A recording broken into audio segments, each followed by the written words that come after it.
Hello dear students. आज इस lecture में हम डिस्कस करने वाले हैं forward characteristics of P N junction. बहुत इंपॉर्टेंट है और इस कैरेक्टरिस्टिक्स को समझने से पहले आपको डिफ्यूजन करंट क्या होता है, ड्रिफ्ट करंट क्या होता है, डिप्लेशन लेयर क्या होती है, बैरियर हाइट क्या होती है, जंक्शन इक्विलिब्रियम में कब होता है, ये सारा अगर आपको नहीं पता तो आपको ये टॉपिक हो सकता है समझ ना आए। तो इससे पहले आप क्या करें, लास्ट जो लेक्चर है वीडियो वो जरूर देखें, तब इस वीडियो पे आप आए, फिर आपको एक एक चीज बिल्कुल मलाई की तरह समझ में आने वाली है।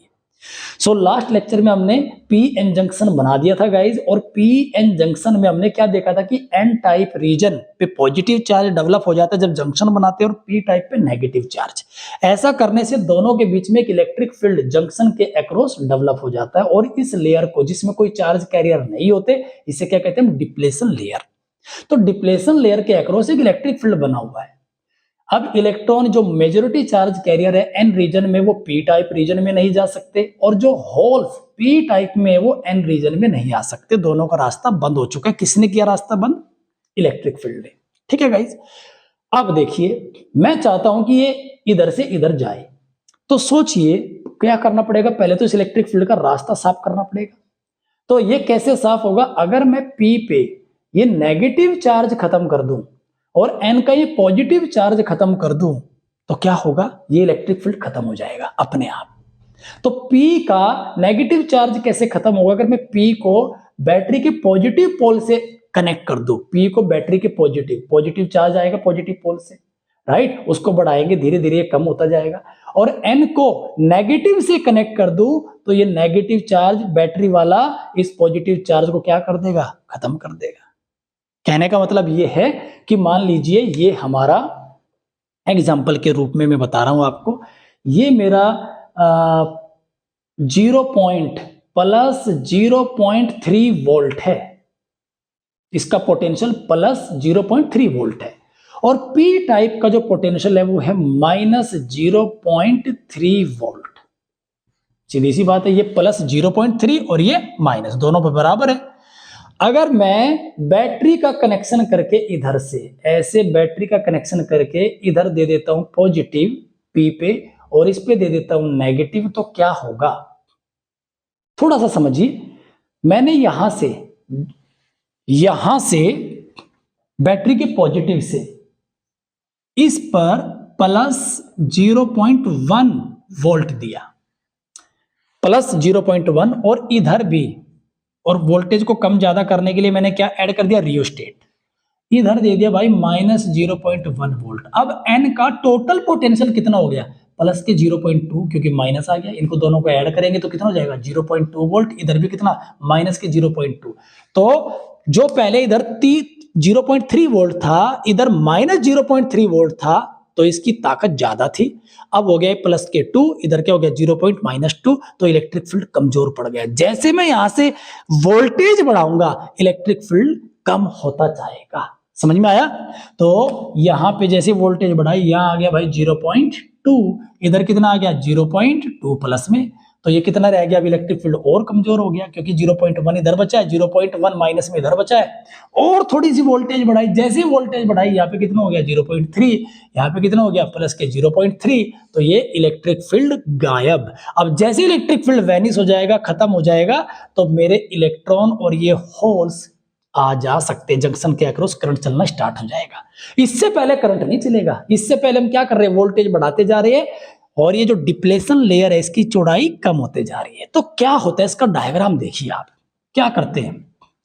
तो हमने क्या किया, ये मेरा सर्किट डायग्राम में बनाने जा रहा हूं, जो कि आपने एग्जाम्स में बनाना ही बनाना है अगर फॉरवर्ड बाइजिंग आ गई।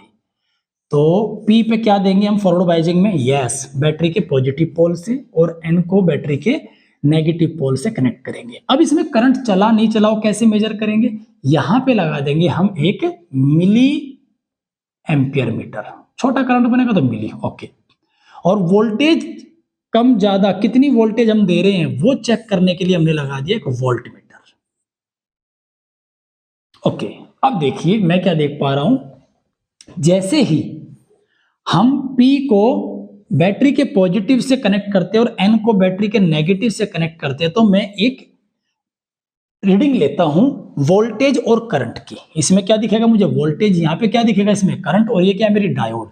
पी टाइप को किससे जोड़ दिया भाई? पॉजिटिव से, और एन को negative. What do you mean by forward biasing? When we connect P type with positive pole of battery and N type of diode with negative pole of battery, battery के negative से N को जोड़ देते हैं भाई, और P को positive से जोड़ देते हैं। इसी को हम कहते हैं फॉरवर्ड बायसिंग।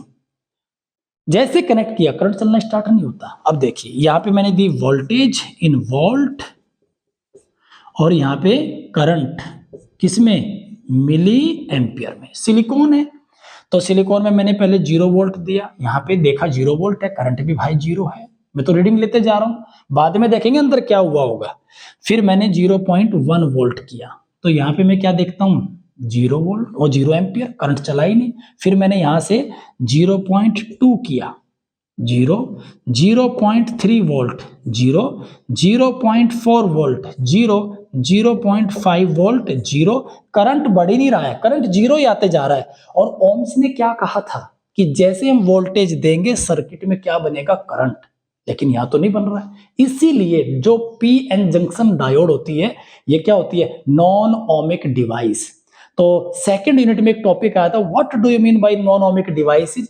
कि जो डिवाइस ओम के नियम को फॉलो नहीं करते उनको क्या बोलते हैं हम? Non ohmic device. तो ये डायोड नॉन ओमिक ही तो है, वोल्टेज दिए जा रहे हैं, करंट चल ही नहीं रहा, राइट? क्यों नहीं चल रहा वो बात करेंगे। 0.6 पे जैसे ही दिया तो थोड़ा बहुत करंट मान लेते हैं, चला 2 मिली एम्पियर मान के चलिए आप।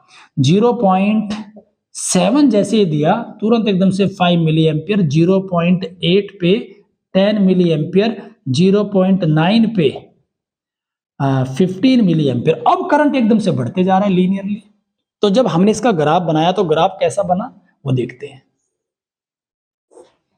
तो फॉरवर्ड बायसिंग का ग्राफ फर्स्ट क्वाड्रेंट में लेना है। यहां पे क्या ले रहे हैं हम? वोल्टेज किसमें? वोल्ट में। और यहां पे क्या भैया? करंट किसमें? मिली एम्पियर में। अब देखिए गाइस, ये मेरी वोल्टेज है 0.1, 0.2, 0.3, 0.4, 0.5, 0.6, 0.7, 0.8, 0.9, 0.10, वो सॉरी 1, 1.2, 1.3। ये हो गया हमारा 5, 10, 15, 20, 25। 5, 10, 15, 20, 25 मिली एम्पियर में। और ये वोल्टेज है 0.1, 0.2, 0.3, 0.4, 0.5, 0.6, 0.7, 0.8, 0.9, 1, 1.2। देखिए 0 वोल्ट 0 पॉइंट यहां पर आया मेरा। 1 वोल्ट जब दिया, 0.1 वोल्ट करंट 0, ठीक है जी, पॉइंट यहां पर। 2 पर भी 0, ठीक है जी। 3 पर भी, 0.3 पर भी 0, करंट 0 ही है हमारा। 0, 0, 0, 0.6 पे जैसे दिया थोड़ा सा करंट बना, हल्का सा। यहां ले लो 2 को, ओके। और 0.7 पे सीधा 5, ये रहा 5।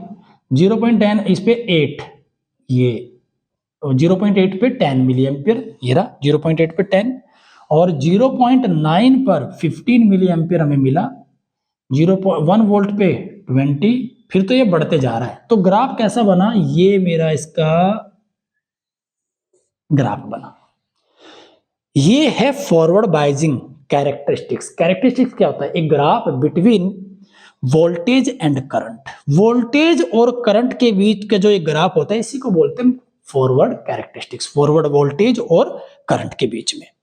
सो गाइज, ये हमारा रीडिंग आती है जब हम लैब में एक्सपेरिमेंट करते हैं, और ये हमारा सर्किट डायग्राम है। बट जैसे हमने अब ये हो क्या रहा है, जब हम वोल्टेज बढ़ाते जा रहे हैं रियोस्टेट से, तो इसके अंदर क्या हो रहा होगा वो देखते हैं। जैसे ही हमने इसको पी टाइप को पॉजिटिव से और एन टाइप को नेगेटिव से कनेक्ट किया तो क्या हुआ होगा वो देखते हैं। जैसे ही पी टाइप को भैया पॉजिटिव से बैटरी के और एन टाइप को नेगेटिव से कनेक्ट किया तो क्या हुआ होगा। और ये रियोस्टेट वोल्टेज कम ज्यादा कर सकते हैं। और ये था हमारा जंक्शन। पहली बात, जैसे ही कनेक्ट किया सभी होल्स, यहां पे क्या दे दिया हमने? पॉजिटिव, यहां पे क्या दे दिया? नेगेटिव। अब इसमें पी टाइप में क्या थे ज्यादा? होल्स। तो ये होल्स किधर भागते हैं? डिप्लेशन लेयर की ओर, इधर जाते हैं। जिससे क्या होता है, डिप्लेशन लेयर की जो चौड़ाई है, विड्थ, वो कम हो जाती है। और इसमें जो माइनॉरिटी चार्ज कैरियर थे इलेक्ट्रॉन्स, वो किधर आ जाते हैं, बैटरी के पॉजिटिव पोल की ओर। एन टाइप के अंदर जो इलेक्ट्रॉन्स थे मेजॉरिटी चार्ज कैरियर्स, इधर देखिए ये किधर जाएंगे, डिप्लेशन लेयर की ओर। सभी इलेक्ट्रॉन किधर दौड़ते हैं, डिप्लेशन लेयर की ओर, क्योंकि भाई इधर तो नेगेटिव है, मार भगाएगा इसको, इधर पॉजिटिव होल्स को मार भगाएगा इधर। और जो इसमें माइनॉरिटी चार्ज कैरियर थे होल्स, वो इधर आ जाते हैं। तो जैसे ही हम P को पॉजिटिव से, N को नेगेटिव से कनेक्ट करते हैं, तो डिप्लेशन लेयर की विड्थ कम हो जाती है और इलेक्ट्रिक फील्ड कमजोर पड़ जाता है जो जंक्शन के अक्रॉस था। ठीक है, जैसे हमने वोल्टेज बढ़ाई, विड्थ तो और कम हो जाती है, और कम, वोल्टेज बढ़ा रहे हैं और कम और कम और कम। जैसे ही बिल्कुल डिप्लेशन लेयर खत्म हो जाती है हमारी, तो इलेक्ट्रॉन इधर और होल्स इधर जाना स्टार्ट हो जाते हैं। जिस वोल्टेज पर एकदम से करंट चलना स्टार्ट होता है, उस वोल्टेज को कहते हैं गाइस कट इन वोल्टेज। जैसे सिलिकॉन के केस में 0.7 वोल्ट पे एकदम से करंट चलना स्टार्ट हो गया, कहेंगे सर 0.2 ये तो हल्का फुल्का करंट है, इक्का दुक्का होते हैं, कुछ इलेक्ट्रॉन जिनके पास एनर्जी कुछ ज्यादा है वो निकल आते हैं फिर भी, लेकिन सही मायने में 0.7 वोल्ट पे हमारा करंट चलना स्टार्ट हुआ। ठीक है गाइज, तो जिस वोल्टेज पे जंक्शन टूट जाता है, बैरियर टूट जाता है, बैरियर खत्म हो जाता है, इलेक्ट्रिक फील्ड खत्म हो जाएगा पूरी तरीके से, वो वोल्टेज कहलाती है कट इन वोल्टेज। तो ये हमारी कौन सी वोल्टेज है भाई, यहां पे इसे कहेंगे कट इन वोल्टेज।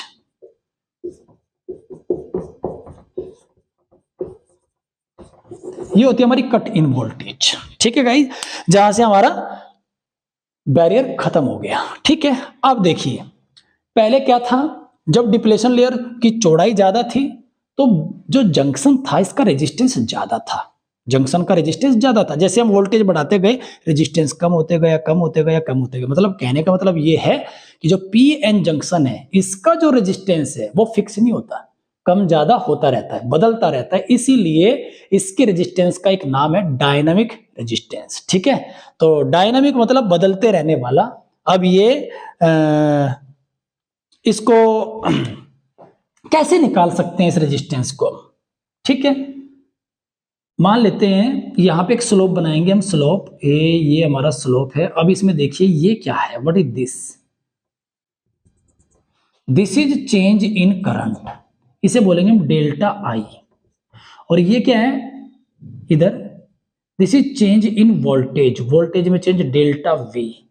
तो रेजिस्टेंस जो हमारा डायनामिक रेजिस्टेंस है, ठीक है, इसको कैसे निकालेंगे हम, change in voltage upon change in current. किसी भी ग्राफ से आप ये निकाल सकते हैं। आपको क्या करना है, ग्राफ में डेल्टा वी फाइंड आउट करना है, डेल्टा आई फाइंड आउट करना है, दोनों को आपस में डिवाइड करेंगे तो हमारा क्या जाएगा, R D.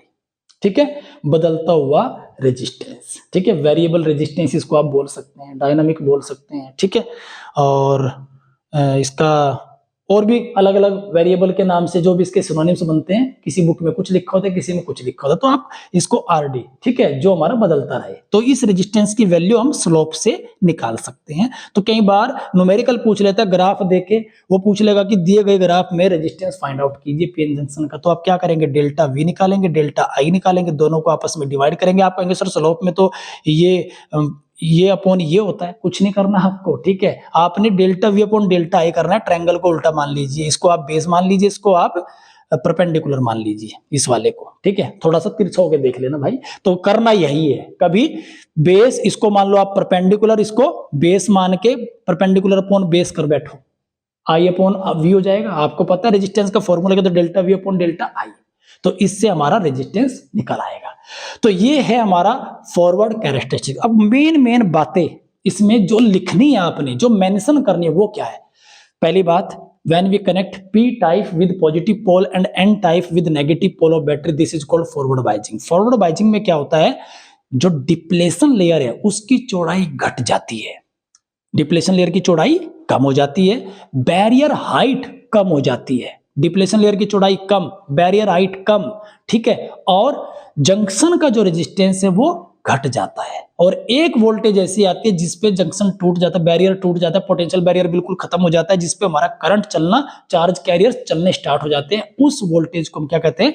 Cut in voltage. ये सब कुछ, ये सर्किट डायग्राम हमारा, ये अंदर क्या चल रहा है, कैसे हमारी लेयर कम हुई फॉरवर्ड बायजिंग में, और ग्राफ, इसे कहते हैं फॉरवर्ड कैरेक्टरिस्टिक्स, ये सारी चीजें और इसके बारे में आपको लिखना आना चाहिए। गाइस बने रहिए, पूरा रिवीजन ऐसे ही करेंगे हम, और एक एक चीज टॉपिक डिस्कस करेंगे भाई कहां से और कितना क्या आपको लिखना है और किस तरीके से इसको याद रखना है, वो सारी चीजें इस लेक्चर में, इस पूरी सीरीज में मैं आपको देने वाला हूं। तो चैनल को सब्सक्राइब कीजिए, अपने दोस्तों को शेयर कीजिए और लाइक कीजिए, और अगर कोई डाउट है ना तो कमेंट में आप जरूर डालिए। कमेंट को पढ़ने के बाद मैं कोशिश करूंगा आपका रिप्लाई करने की। थैंक यू, मिलते हैं अगली वीडियो में।